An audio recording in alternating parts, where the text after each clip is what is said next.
Online शिक्षा के क्षेत्र में पहली बार सर्वोदय एम्पल लाया है एक नया उपहार।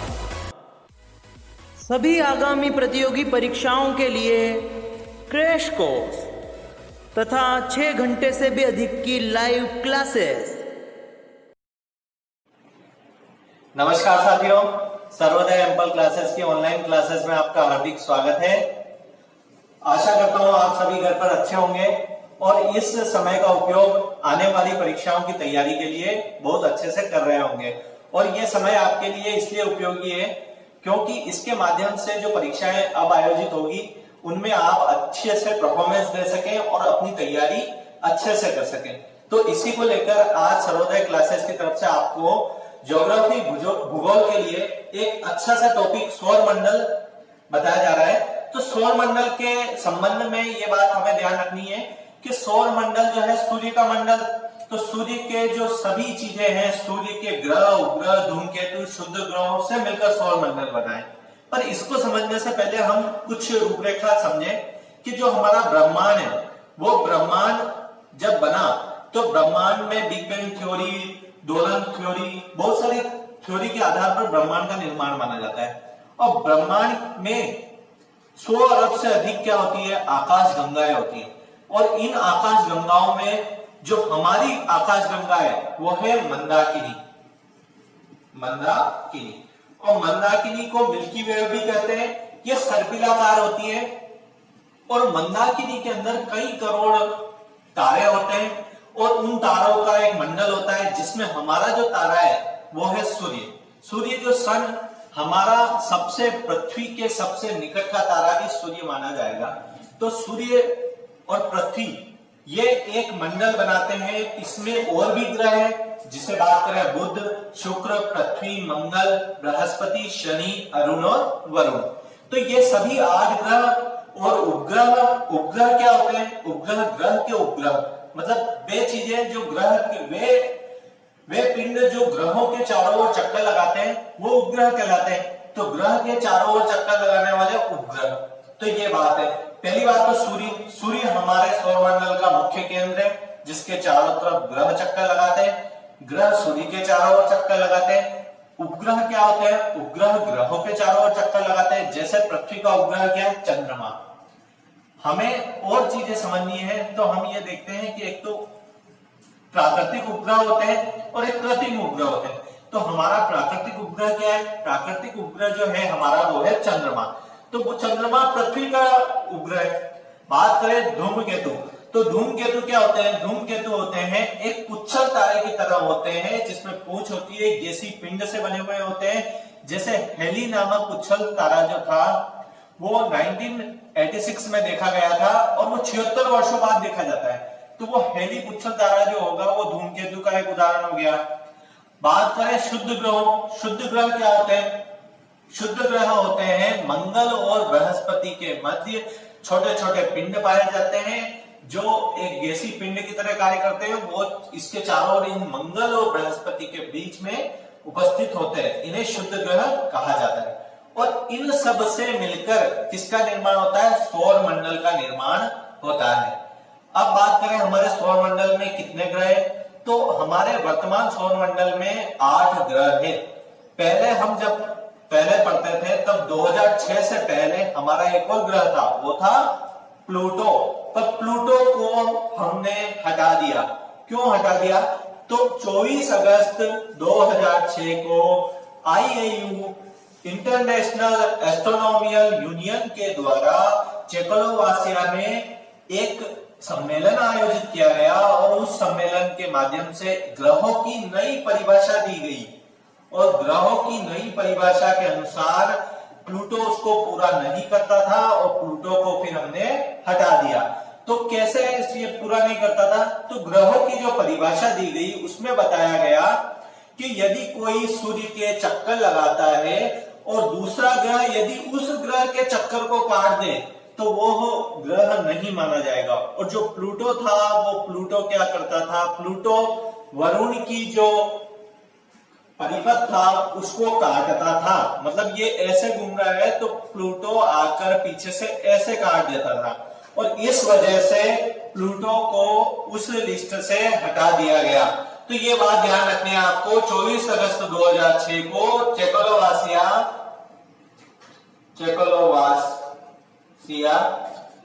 में एक सम्मेलन आयोजित किया गया और सम्मेलन के अनुसार किसका, इंटरनेशनल एस्ट्रोनॉमिकल यूनियन का, और प्लूटो को हटा दिया गया। तो ये फैक्ट वाला क्वेश्चन बनता है। अब हम बात करें इन 8 ग्रहों की, तो 8 ग्रह में सबसे पहला जो ग्रह है वो बुध है। बुध, मर्क्यूरी, बुध हमेशा सूर्य के सबसे निकट वाला ग्रह माना जाएगा और बुध अपना चक्कर भी सबसे पहले कर लेता है। क्यों कर लेता है अपना चक्कर पहले? क्योंकि जो आग के मतलब सूर्य जो है मेन ऊर्जा का स्रोत भी सूर्य है, तो सूर्य के जो आग के ज्यादा पास होगा वो तेजी से भागेगा, तो तेजी से भागने के कारण बुध अपना चक्कर सबसे पहले पूरा करता है। मतलब एक तो घूर्णन होता है, एक परिक्रमण होता है, तो ये परिक्रमा बहुत जल्दी लगा लेता है। उसके बाद शुक्र आता है, तो शुक्र क्या होता है? शुक्र एक हमें शाम को देखने को मिल जाएगा, ये भोर या सांझ का तारा भी कहलाता है, उत्तर दिशा में आपको देखने को मिलेगा। पृथ्वी जो होता है, पृथ्वी आपको पता है हमारी पृथ्वी, ये पृथ्वी एकमात्र ऐसा ग्रह है सौरमंडल का जिस पर जीवन होता है। तो ये पृथ्वी के बाद मंगल है। मंगल का लेकर आपको बता दें कि मंगल के ऊपर लास्ट जो पुलिस की एग्जाम हुई थी राजस्थान की, उस पुलिस के एग्जाम में पूछा गया था कि सौरमंडल का कौन सा ग्रह लाल ग्रह है, तो वो आपको पता होना चाहिए कि वो मंगल ग्रह है। मंगल एक तरह से लाल ग्रह है। ये सभी चारों जो है उन चारों को भीतरी, पार्थिव और टेरेस्ट्रियल ग्रह भी कहा जाता है।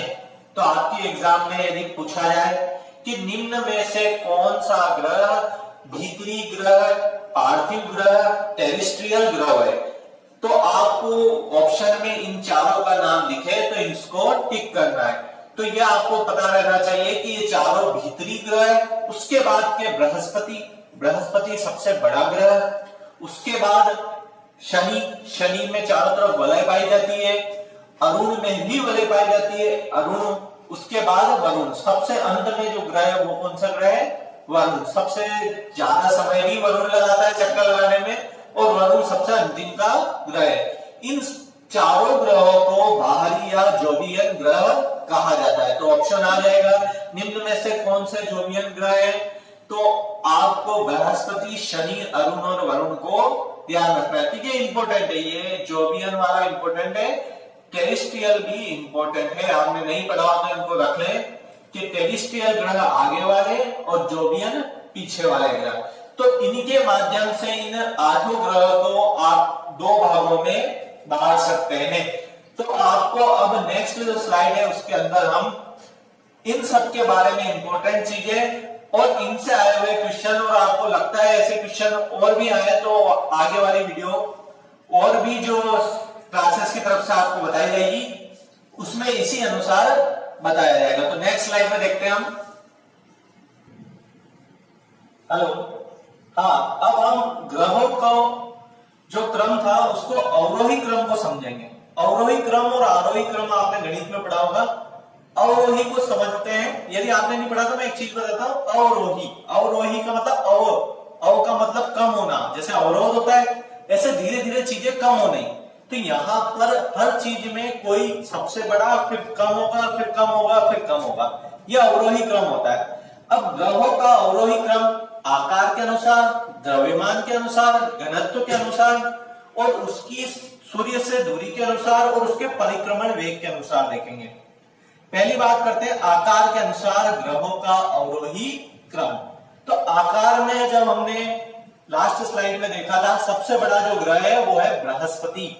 बृहस्पति सबसे बड़ा ग्रह, उसके बाद जो उसके पीछे आने वाला जो शनि है वो बड़ा है, उसके बाद अरुण बड़ा है और उसके बाद वरुण बड़ा है। ठीक है, ये चारों क्रम तो हमारे जो दूरी के अनुसार थे वैसे कैसे आ गए।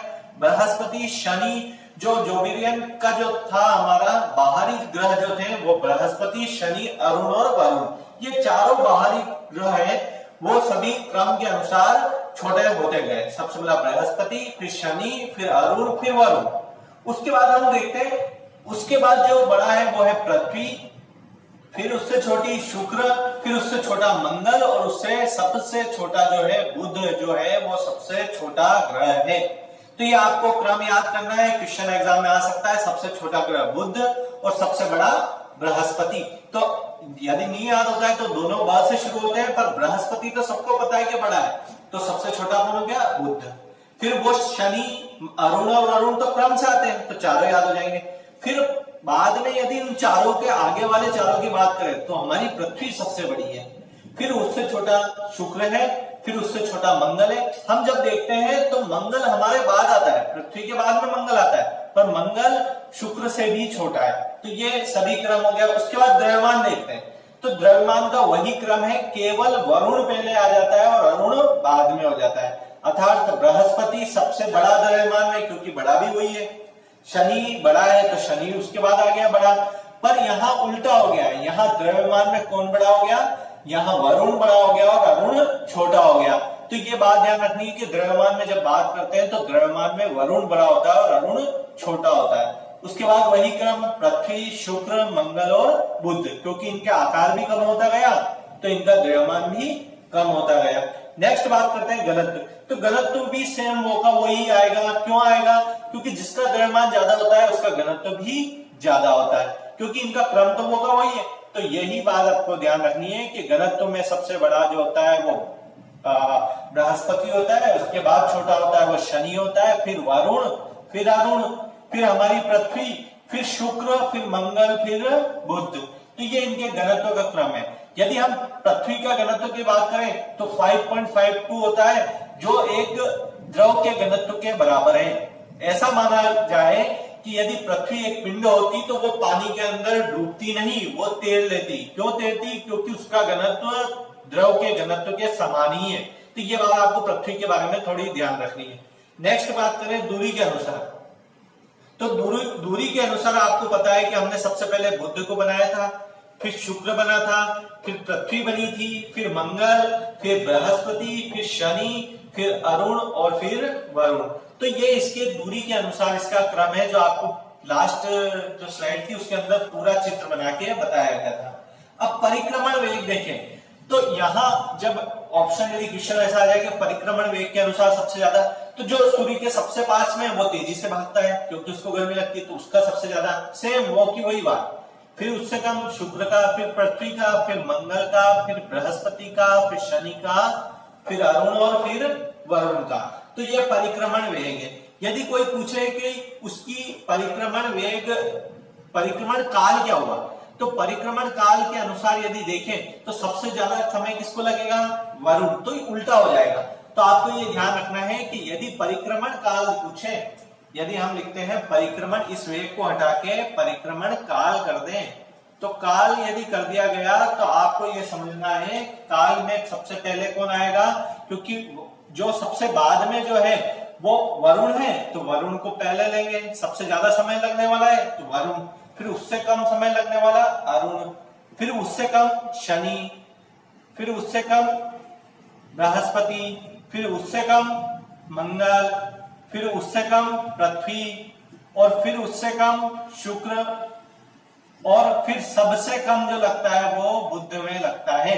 तो परिक्रमण काल का तात्पर्य ये हुआ कि उसको चक्कर लगाने में, उसकी परिक्रमा करने में सबसे ज्यादा जो पीछे होगा वो लगाएगा और सबसे कम जो आगे होगा वो लगाएगा। अब नेक्स्ट स्लाइड में हम कुछ रोचक तथ्य देखेंगे इन जो हमारे 8 ग्रह हैं उनके बारे में। तो हम ये जो सौरमंडल हमने पढ़ा है अभी तक, इसके कुछ इंपॉर्टेंट फैक्ट, महत्वपूर्ण तथ्यों को पढ़ेंगे जो आपके एग्जाम में निश्चित आएंगे। क्यों? क्योंकि क्या हुआ कि पिछली जो एग्जाम है इनमें यही चीज आती है, तो आपको इन चीजों को अच्छे से याद करना है और समझना है कि क्यों ऐसा होता है। तो आपको सबसे पहली बात जो याद करनी है बुध के बारे में। बुध का सबसे इंपॉर्टेंट जो फैक्ट है वो है सबसे छोटा, क्योंकि सबसे पहले आता है और सूर्य के पास में, और इसका सर्वाधिक तापांतर है। तापांतर का अर्थ क्या हुआ कि आप देखेंगे कि जब सूर्य के सामने जब वो जाएगा तब उसमें दिन होगा, और उसका एक भाग जब रात को दूसरी तरफ जाता है तब रात हो जाती है। तो इस कारण एक ही जगह पर 2 ताप हो जाते हैं और वो तापांतर 560 डिग्री सेल्सियस तक हो जाता है। तो वो एक तरफ सामने आने से और एक तरफ पीछे जाने के कारण सर्वाधिक तापांतर कौन से ग्रह का है? बुध का है। ये बात आपको ध्यान रखनी है। दूसरी बात, बुध के बाद हम देखते हैं शुक्र के बारे में।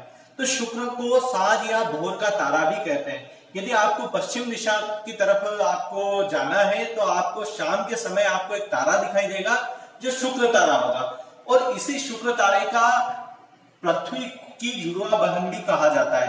क्यों कहा जाता है पृथ्वी? क्योंकि आकार में लगभग समान है, केवल पृथ्वी थोड़ी बड़ी है। पृथ्वी बड़ी है, इस कारण इसको पृथ्वी की जुड़वा बहन भी कहा जाता है। अब दोनों में एक चीज आपको याद रखनी है, दोनों ग्रह जो है उसका कोई भी उपग्रह नहीं है। क्यों नहीं है? क्योंकि यदि बुध का कोई उपग्रह होगा तो वो तो और सूर्य के पास में चला जाएगा, और वो और सूर्य के पास चला जाएगा तो वो और ज्यादा गर्म हो जाएगा, तो इसका कोई उपग्रह नहीं है। ऐसा ही शुक्र के साथ है, शुक्र के भी पास में कोई उपग्रह नहीं है। नेक्स्ट बात करते हैं हमारी पृथ्वी के बारे में। तो पृथ्वी को हम और भी डिटेल से, इन सबको और भी डिटेल से पढ़ा जा सकता है, पर अभी आप इतना सब याद करें, आपके क्रैश कोर्स के हिसाब से ये उसी हिसाब से लाया गया है कि आप कम समय में इतना कुछ याद कर पाए। तो पृथ्वी नीला ग्रह कहलाता है। क्यों नीला? क्योंकि यहाँ जल की उपलब्धता है। जल को अन्य ग्रहों में भी खोजा जा रहा है, पर केवल जीवन के लिए जो जल चाहिए वो जल पृथ्वी पर उपस्थित है, इस कारण यहाँ जीवन है। और इसका एक उपग्रह जो है हमारा चंद्रमा। तो चंद्रमा के बारे में भी और पढ़ा जा सकता है, और पढ़ेंगे हम इसके बारे में नेक्स्ट वीडियो में। अब नेक्स्ट देखते हैं मंगल के बारे में। तो ये चारों हमारे भीतरी ग्रह है। तो मंगल जो है एक लाल ग्रह है। ये तो आपके पुलिस में आया हुआ भी है, पुलिस की एग्जाम जो हुई थी 2018 में उसमें आया हुआ है। आयरन ऑक्साइड के कारण ये लाल ग्रह। तो अब नेक्स्ट चाहे तो आयरन ऑक्साइड जो होता है, आयरन आपको पता है लोहा जब जंग लगता है तो लाल होता है। तो आयरन ऑक्साइड जो होता है, जैसे हमारा ब्लड का रंग जो होता है वो लाल आयरन के कारण होता है। तो यही मंगल में आयरन ऑक्साइड की अधिकता है, इस कारण कैसा है? लाल है। और इसके दो उपग्रह है, फोबोस और डीमोस। इन दोनों को भी आपको याद रखना है। ये किसके उपग्रह है? ये मंगल के दो उपग्रह है। नेक्स्ट बात करते हैं बृहस्पति की। बृहस्पति एक पीला ग्रह है, ठीक है। सबसे बड़ा तो है ही, आपको पता है, क्योंकि सबसे बड़ा ग्रह कौन सा है? बृहस्पति। मास्टर ऑफ गॉड भी कहा जाता है, मतलब भगवान में सबसे बड़ा कौन है? बृहस्पति है। तो ये आपको ध्यान रखना है, इन सब ग्रहों में भी सबसे बड़ा बृहस्पति है, तो मास्टर ऑफ गॉड भी कौन है? बृहस्पति है। SO2 यहाँ पर अधिकता में पाई जाती है, सल्फर डाइऑक्साइड पाई जाती है, और इसके सर्वाधिक उपग्रह है, सबसे अधिक मैक्सिमम उपग्रह किसके हैं? क्योंकि बृहस्पति सबसे बड़ा है तो इसके 67 उपग्रह होते हैं, और इस कारण इसे लघु सौर मंडल भी कह सकते हैं, क्योंकि इतने सारे इसके उपग्रह हो गए, तो इस कारण इसे लघु सौर मंडल भी कहा जा सकता है। नेक्स्ट बात करते हैं शनि की। शनि एक काला ग्रह है और इसकी वलय पाई जाती है। तो वलय वाले कितने ग्रह हैं? तो वलय वाले 2 ग्रह, पर 7 वलय वाला कौन है? शनि। तो शनि को याद करने का तरीका है, शनि में कितने वलय? 7 वलय। स से शनि, स से 7 वलय। अब देखते हैं बृहस्पति का पिता भी इसे कहते हैं, क्योंकि पीछे ही आता है उसके। और बात करें इसके कितने उपग्रह है, तो इसके 62 उपग्रह है, जिसमें एक इसका उपग्रह आपको याद रखना है टाइटन। टाइटन जो है वो आकार में बुध के बराबर है, इसलिए आपको टाइटन को आपको याद करना है, ये इंपॉर्टेंट है थोड़ा। फिर बात करते हैं, क्योंकि पहले आता है तो अरुण पहले ग्रह है, और अरुण को एक लेटा हुआ ग्रह भी कहते हैं, क्योंकि अक्ष पर ये बहुत अधिक झुका हुआ है, इस कारण इसे लेटा हुआ ग्रह कहा जाता है। इसकी 5 वलय होती है, अल्फा बीटा गामा डेल्टा। तो ऐसा करके इसमें 5 वलय पाई जाती है, और यह इसमें हाइड्रोजन, हीलियम और मेथेन गैस पाई जाती है, यह आपको ध्यान रखना है। इसके उपग्रह कितने हैं? इसके 27 इसके उपग्रह है। तो ये अरुण की बात होगी, ये इंपॉर्टेंट चीजें सारी आपको समझना है। लास्ट बात करें वरुण की, तो सबसे पीछे जो रहता है वो ग्रह कौन सा है? हमारा वरुण। ये हरा ग्रह कहलाता है। क्यों कहलाता है? क्योंकि मेथेन की, ये इंपॉर्टेंट चीज है। हरा ग्रह किसे कहते हैं? वरुण को कहते हैं। हल्का पीला या हरा भी कह सकते हैं, तो हरा आपको याद रखना है। यदि ऑप्शन में हल्का पीला आ जाए तो हल्का पीला भी आप कर सकते हैं। मेथेन की अधिकता के कारण ऐसा होता है। सबसे ठंडा ग्रह है। क्यों ठंडा है? क्योंकि सबसे पीछे सूर्य के सबसे दूरी पर स्थित है, इसलिए सबसे ज्यादा ठंडा है, और इसके 13 उपग्रह है। तो इसी तरह आपके ये सौर मंडल के इंपॉर्टेंट चीजें हो गई। इस क्रैश कोर्स के माध्यम से आप और भी अन्य ऐसी इंपॉर्टेंट चीजें और बहुत कम समय में आप समझ सकते हैं। तो इसी के साथ सभी को धन्यवाद।